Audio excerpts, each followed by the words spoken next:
sinabi ng doktor kung ano yung sakit na nararamdaman ko. Ito daw pala po ay sintomas.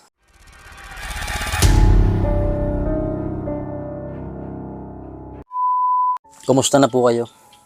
Marahil sa ngayon ay nasa mabuti kayong kalagayan at ligtas sa anumang sakit at karamdaman.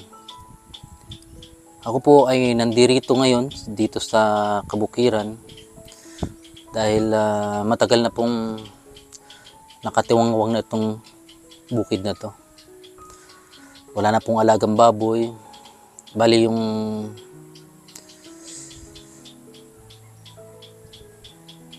pong binentahan ng baboy ay nilagay po sa tindahan.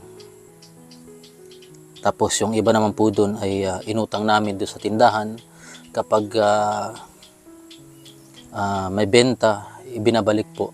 Kumbaga, ang tawag sa Bicol ay alsada. Magkakaroon kami ng tindahan kung kami ay utang doon. So sa ngayon naman po, okay naman po yung tindahan. Nagiging okay naman po yun at nakakaraos-raos naman po sa pang-araw-araw na pamumuhay. At syempre maraming salamat po kay Tita Marilyn. Ayan. At siya yung nagsuporta ng aming munting babuyan. Sayang nga po yung inahin po namin ay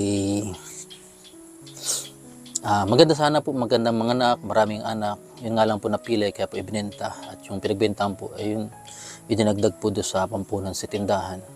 Kasi ang nag-aalaga po ng baboy ay yung asawa ko hanggat na doon ako sa diet. So nahirapan din po siya. Almost 15 minutes kasi po yung yung nilalakad para lang maalagaan itong mga baboy. Minsan may time pa nga na ginagabi siya. Minsan naubusan ng pagkain sa baboy. Ayan, nga daw sabi ng baka. So andito tayo ngayon at sayang, napakasayang ng panahon na nakatiwangwang tong piggery, walang nakalagay na baboy. Pero okay lang, at least sa ngayon ay ang pinagkakabalahan po ng asawa ko ngayon ay yung pag-aalaga kay mama. At syempre nandun din tayo para matulungan siya, katuwang din tayo sa pag-aalaga para kay mama. Yan. So okay naman at kaya sabi niya ba, napakabuti mo sa iyong biyanan.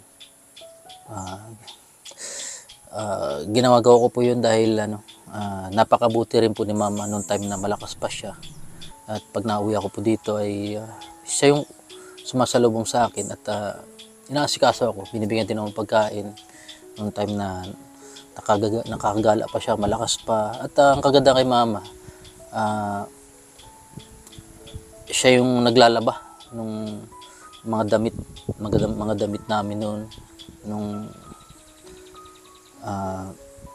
maliit pa yung bunso namin. Siya yung naglalagpas, si mama. Kaya may mga time talaga na maraming pagbabago sa buhay natin. Dalawang uri kasi po yung pagbabago ng may mabuting pagbabago at may masamang pagbabago. So ang nangyari sa akin ay hindi naman siguro masama yung pagbabago na nangyari sa akin. Ayan, oo nga daw. Nasagot yung baka. Yun, ang pagbabago sa akin mga kalingap ay humina yung views natin. At yun lang. At ayun nga, yung nangyayari kay mama na stroke yung kalahating katawan, hindi na igagalaw. Kaya yun, siyempre isa rin tayo dun sa tutulong sa kanya, alalay sa kanya. At siyempre buti na lang po nandiyan yung mga sponsors natin na handa rin tumulong. At siyempre sa mga kamag-anak ni mama, mga anak ni mama, kapatid ni mama na talagang suportado din siya. At dangan lamang yung iba po ay busy sa kanilang mga trabaho. Pero Andyan naman po sila para magbigay at magbigay ng suporta, financial support para sa pangangailangan ni mama. Sila nagbibigay din ng mga diapers, mga pagkain din. Ayan. Marami talaga pong pagbabago. Kumbaga talagang naniniwala talaga ako mga kalingap na ang buhay talaga ay parang gulong, no? Minsan nasa ilalim ka at minsan naman nasa ibabaw ka.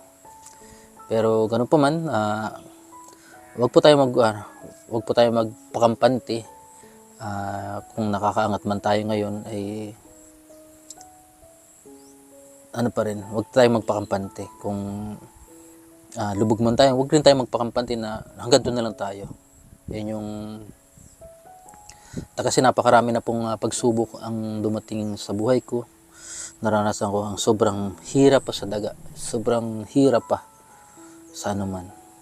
Pero nakayanan man po yun dahil naniniwala talaga ako na may Panginoon na handang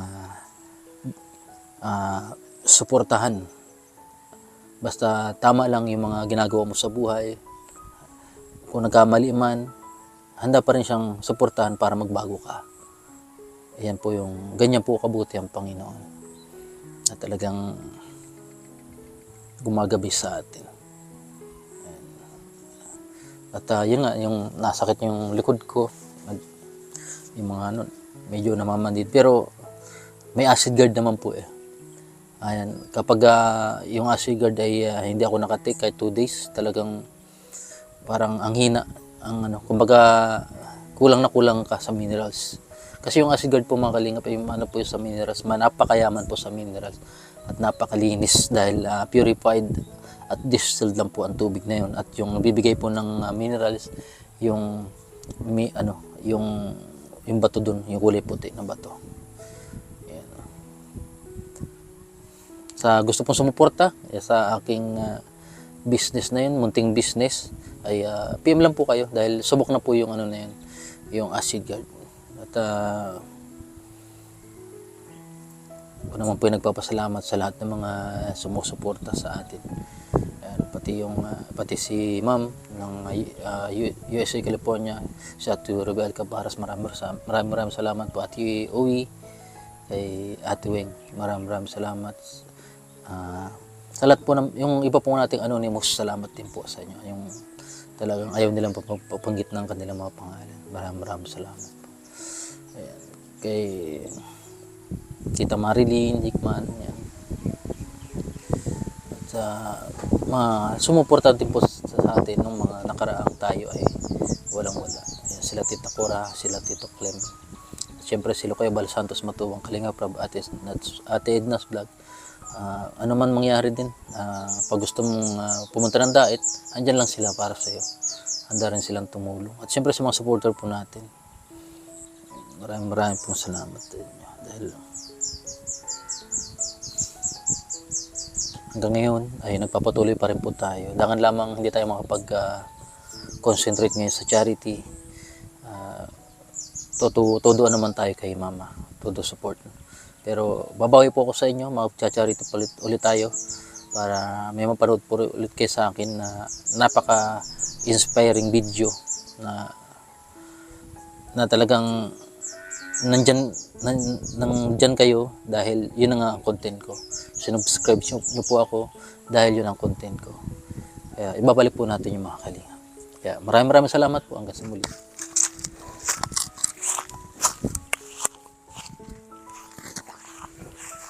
Aray! Sakit ng likod ko. Saka ulo ko. Naranasan nyo na ba sumakit ang likod tsaka ulo at merong pangangalay sa inyo mga kamay at paa? Pagka ganyan po ay meron po kayong nararamdamang kakaibang sakit.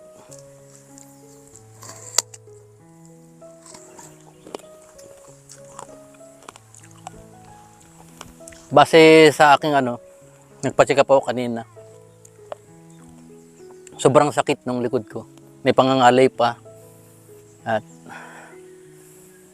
grabe talaga. Nung bata pa ako, nararamdaman ko na to yung gantong ano, mga nararamdaman. Yung pala, meron na pala akong ano, kakaibang sakit. Siguro sa mga nanonood, nararamdaman nyo rin yung nararamdaman ko sa katawan ko. Mahirap. Lalong-lalo nung sinabi ng doktor kung ano yung sakit na nararamdaman ko. Ito daw pala po ay sintomas na wala ka ng pera. Aray ko!